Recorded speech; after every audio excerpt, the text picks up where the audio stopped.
Hello student, आपके अपने YouTube channel में जय टीचिंग सेंटर में स्वागत है। और हमारी वीडियो पहली बार देख रहे हैं तो ज़रूर सब्सक्राइब करें और उसके साइड में जो बेल आइकन है उसे ज़रूर दबाएं। आज हम एक बड़ा इंटरेस्टिंग टॉपिक लेकर आया हूं जिसका शीर्षक है चिंतन करो चिंता नहीं। तो आते हैं टॉपिक पर। यहाँ ज्यामिति के पिता कौन है? यूक्लिड साहब। ज्यामिति के पिता यूक्लिड साहब हैं जिनके बारे में बताने जा रहा हूँ। यूक्लिड साहब क्या करते थे? अपने घर में चिंतन करते थे। जो उनका कमरा था उसमें क्या करते थे? चिंतन करते थे। जैसे कोई भी पॉइंट पर, कोई भी विषय पर चिंतन करते रहते थे और उसके बारे में सोचते रहते थे। तो मान लेते हैं कि पहले एक बिंदु लेते हैं। इस बिंदु के बारे में सोचते रहते थे कि बिंदु से क्या क्या हो सकता है। तो ये बिंदु से देखें कि एक रेखा खींचा गया, दो रेखा खींचा गया, तीन रेखा खींचा गया, चार रेखा खींचा गया। इसी तरह देख रहे हैं कि बहुत सारा रेखा खींचा जा सकता है। यानी कितनी रेखा खींची जा सकती है? अनंत रेखा। तो एक बिंदु से कितनी रेखाएं खींची जा सकती है? अनंत रेखाएं। एक बिंदु से होकर अनंत रेखाएं खींची जा सकती है। तो एक बिंदु से होकर कितनी रेखाएं खींची जा सकती है? अनंत रेखाएं। इसी तरह सोचिए कि अगर बहुत सारा बिंदु एक साथ रखते हैं, जैसे एक बिंदु, दो बिंदु, इसी तरह देख रहे हैं कि बहुत सारा बिंदु एक साथ रखते हैं, एक दूसरे के नज़दीक रखते हैं। तो नज़दीक रखते हैं, एक साथ रखते हैं, तो क्या बन रहा? एक रेखा बन रहा। क्या बन गया? रेखा बन गया। यानी हम कह सकते हैं कि एक रेखा अनंत बिंदुओं के मिलने से बना है। यानी एक रेखा पर कितने बिंदु हो सकते हैं? अनंत बिंदु। तो एक रेखा पर अनंत बिंदु होते हैं। एक रेखा पर कितने बिंदु होते हैं? अनंत बिंदु। अब तो ये एक रेखा से हुआ, अब सोच एक बिंदु से हुआ। अब सोचिए कि दो बिंदु लेके देखते हैं क्या क्या होता है। दो बिंदु। अब हम किसी तल में कितना बिंदु लेते हैं? दो बिंदु। तो दो बिंदु लेते हैं, एक बिंदु ए, एक बिंदु बी। इससे हम रेखा खींचते हैं। तो एक रेखा खींचे, तो ये रेखा खींचे तो सिर्फ बिंदु ए से गुजर रहा है, दोनों बिंदु से नहीं गुजर रहा। दूसरी रेखा खींचते हैं, ये भी ए से गुजर रहा। तीसरा रेखा खींचते हैं, ये भी ए से गुजर रहा। चौथा रेखा खींचते हैं, ये दोनों बिंदु से गुजर रहा। और जितना भी रेखा खींचते हैं सिर्फ एक बिंदु से गुजरता है। कितना बिंदु से? एक बिंदु से। एक ही रेखा है जो दोनों बिंदु से होकर गुजर रहा है। यानी दो बिंदुओं से सिर्फ कितनी रेखा खींची जा सकती है? केवल एक रेखा। दो बिंदुओं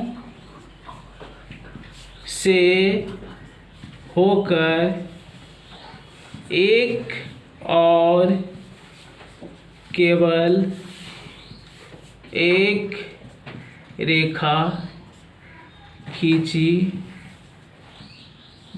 जा सकती है। तो दो बिंदुओं से होकर कितनी रेखा खींची जा सकती है? केवल एक रेखा। अब सोचिए कि दो बिंदु लिए तो ऐसा हो गया। अब तीन बिंदु लेके देखते हैं क्या होता है। यानी चिंतन करते थे हर चीज़ पर। तीन बिंदु लेते हैं क्या होता है। तो तीन बिंदु लेने का बहुत तरीका है। अगर हम तीन बिंदु एक ही सीध में लेते हैं, ए बी सी, और तीन बिंदु क्या करते हैं? अलग अलग लेते हैं, ए बी सी, तीनों को मिलाते हैं तो एक ही सीध में लेते हैं। यानी एक ही सीध में लेते हैं तो तीनों बिंदु से होकर क्या गुजर रहा है? एक रेखा। अगर तीन बिंदु अलग अलग लेते हैं और तीनों को मिलाते हैं तो क्या बन रहा? त्रिभुज। यानी कहने का मतलब कि तीन बिंदु एक सीध में लेते हैं तो एक रेखा बनता है। अगर तीन बिंदु अलग अलग लेते हैं तो क्या बन रहा है? एक त्रिभुज। जब त्रिभुज बना तो त्रिभुज के बारे में सोचने लगे कि त्रिभुज तो बन गया, इसमें क्या क्या हो सकता है। तो त्रिभुज में क्या हो सकता है? एक भुजा, दो भुजा, तीन भुजा। यानी तीन भुजा हो सकता है। पहला भुजा ए बी, पहला भुजा ए बी, दूसरा भुजा बी सी, तीसरा भुजा सी ए। इसी तरह 3 शीर्ष हो सकता है, 1 शीर्ष, 2 शीर्ष, 3 शीर्ष। ये बिंदु है, इसको क्या बोलते हैं? शीर्ष बोलते हैं। इसी तरह कितना कोण बन सकता है? 3 कोण बन सकता है, कोण ए, कोण बी, कोण सी। और जब 3 कोण बना तो तीनों कोणों का योग कितना हो सकता है? 180 डिग्री। तो जब ये त्रिभुज बन गया तो त्रिभुज के बारे में और सोचे कि इसका तो तीनों भुजा बराबर भी हो सकता है। तो तीनों भुजा बराबर है तो इसको आप क्या नाम देंगे? अगर तीनों भुजा बराबर है, मान लिया जाए तीनों भुजा बराबर है, ये भी 4 cm, ये भी 4 cm और 4 cm, ए बी सी। तो तीनों भुजा बराबर है तो इसका क्या नाम दे दिए? समबाहु त्रिभुज। क्या नाम दे दिए? समबाहु त्रिभुज। अब सोचे कि जब 3 भुजा बराबर हो सकता है तो त्रिभुज में तो 3 भुजा है तो 2 भी भुजा तो बराबर हो सकता है। अगर 2 भुजा बराबर है उससे भी तो त्रिभुज बन सकता है। 2 भुजा बराबर लिए तो बोले कि इसका क्या नाम रख दें? जब 2 भुजा बराबर है, 5 cm इसको मान लेते हैं, इसको भी 5 cm, इसको 4 cm। तो 2 भुजा बराबर है तो इसका क्या नाम दिया जाए? तो इसका नाम दे दिए समद्विबाहु त्रिभुज। क्या नाम दे दिए? समद्विबाहु त्रिभुज। ऐसा भी हो सकता है कि एक भुजा भी बराबर नहीं हो, तो एक भुजा भी बराबर नहीं हो तो इसका क्या नाम दे दिए? विषमबाहु त्रिभुज। तो भुजा, तो इसको बोले कि भुजा के विचार से इस तरह त्रिभुज कितने प्रकार का हो गया? 3 प्रकार के। सम मतलब क्या होता है? बराबर। बाहु मतलब भुजा, और त्रिभुज मतलब क्या होता है? 3 भुजा। 3 भुजा यानी जिस त्रिभुज की 3 भुजा क्या हो? बराबर। सम मतलब बराबर, द्वि मतलब 2 और बाहु मतलब भुजा। यानी जिस त्रिभुज की 2 भुजा बराबर हो उसको क्या कहेंगे? समद्विबाहु। जिसका एक भी भुजा बराबर नहीं हो उसको क्या कहेंगे? विषमबाहु त्रिभुज। आपके लिए एक मोटिवेशनल क्वाइट है जो लक्ष्य की ओर प्रेरित करता है। तो चलते हैं मोटिवेशनल क्वाइट की ओर। तो मोटिवेशनल क्वाइट क्या है? बुझी हुई समा, बुझी हुई समा, समा आपको करते हैं। बुझी हुई समा फिर से जल सकती है। आग बुझ गया तो फिर से जल सकता है, तो बुझी हुई समा फिर से जल सकती है। तूफान से किश्ती निकल सकती है। बच्चों सिर्फ मेहनत करते रहो, बच्चों सिर्फ मेहनत करते रहो, तुम्हारी किस्मत अभी भी बदल सकती है। तो यूक्लिड साहब ये सब के बारे में सोचते रहते थे कि अभी तो मतलब 3 भुजा बराबर है तो क्या होगा। अगर ये भी सोचते रहते थे अगर कि त्रिभुज का एक कोण क्या हो? 90 डिग्री, तो इसका क्या नाम होगा? इसका क्या नाम होगा? समकोण त्रिभुज। ऐसा भी हो सकता है कि त्रिभुज का प्रत्येक कोण 90 डिग्री से छोटा हो, 90 डिग्री से छोटा हो। मान लीजिए 60 है, ये 70 है, 60, 70 और ये कितना हो जाएगा? 713, 50 हो जाएगा। यानी सब क्या 90 डिग्री से छोटा है। तो 90 डिग्री से छोटा है तो उसका क्या नाम दे दिए? न्यून कोण त्रिभुज। ये भी हो सकता है कि एक कोण इसका 90 से बड़ा हो। क्या हो? 90 से बड़ा हो, 90 से बड़ा हो। यानी 90 से बड़ा हो तो इसका क्या नाम दे दिए? अधिक कोण त्रिभुज। तो यूक्लिड साहब इस सब के बारे में सोचते रहते थे। एक दिन उनके पिताजी सोचे कि दिन भर रूम में क्या बंद करके करते रहता है, न शादी न ब्याह है ना, कि ताकि पत्नी से भी बात करे, है ना। तो देखे आके तो रूम में पूरा क्या किया? यही सब चित्र है।